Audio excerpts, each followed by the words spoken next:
Universiteti i Shkodrës Luiç Gurakuqi ka fituar të drejtën e 2 programeve të reja të doktoraturës si partner në një prej universiteteve më të mira të Austrisë. Gjithçka ka nisur pas propozimit të ish-deputetes Edona Bilali, e cila pak kohë më parë përfundoi studimet doktorale në atë universitet dhe menjëherë mendoi për fshirjen në Universitetin të Shkodrës, që është akredituar në 2 programe, njëri me fokus në ekonominë ndërkombëtare, menaxhim dhe zhvillimin rajonal, dhe tjetri në fushën e komunikimit dhe politikat arsimore.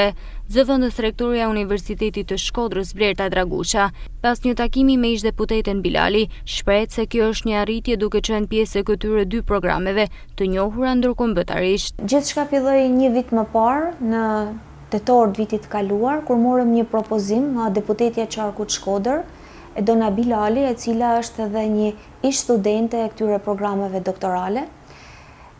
Ajo na mundsoi gjithashtu një takim në Universitetin Eisenstadt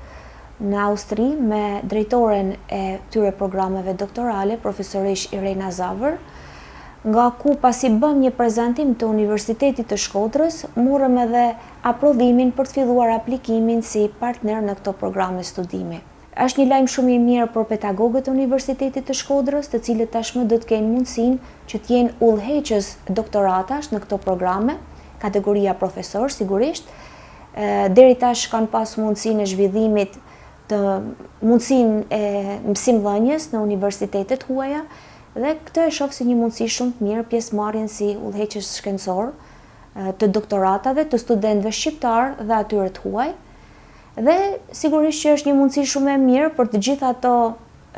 individ të cilët tashmë kanë përfunduar 2 ciklet e studimit bachelor dhe master dhe janë të interesuar për një studim doktoral. Ish-deputetja Bilali thotë se pranimi nga Universiteti i Austrisë me 2 programe doktorature e çon Universitetin e Shkodrës në një nivel tjetër, ndërsa i bën thirrje të rinjve që të jenë pjesë e ciklit të tretë të studimeve, duke qenë se ofrohet me kohë të pjesshme. Pas përfundimit programit të doktoraturës në Austri, mendova patjetër si mund ta përfshinim Shqipërinë në këtë program. Dhe sigurisht alternativa më e natyrshme ishte Universiteti i Shkodrës Luiç Gurakuqi. Nisëm me njëherë bashkëpunimit midis konsorciumit në Austri dhe Universitetit Luiç Gurakuqi, realizuam një takim dhe jam shumë e lumtur që pas një pune gati 1 vjeçare, tashmë është realitet. Universiteti Luiç Gurakuqi është zyrtarisht partner në konsorciumin e 2 doktoraturave, njëra në shkencat ekonomike, tjetra në shkencat e komunikimit, ku çdo ish student, pra dikush që ka mbaruar bachelor dhe master dhe është në kushte pune, pa shkputje nga puna, mund të ndjekej programet e ciklit të tretë të studimit. Gjej rastin këtu edhe të bëj një apel për çdo të ri, jo vetëm nga Shkodra, edhe nga Qarku apo nga Vereu, por edhe më tutje për ta zgjallë këtë universitet si një alternativë shumë e mirë për të garantuar më vonë punësimin. Udhëheqësit shkencor në këto 2 programe doktorature për Universitetin e Shkodrës në Austri do të jenë profesor nga Universiteti Luiç Gurakuqi, ndërsa akreditimi është bërë deri në vitin 2030. Ata që mund të aplikojnë janë pedagog, kërkues të rinj, studentë të diplomuar në master dhe profesionistë të fushave, të cilët kanë mundësi të shfrytëzojnë këtë mundësi për një karrierë akademike dhe kërkim shkencor me standarde ndërkombëtare.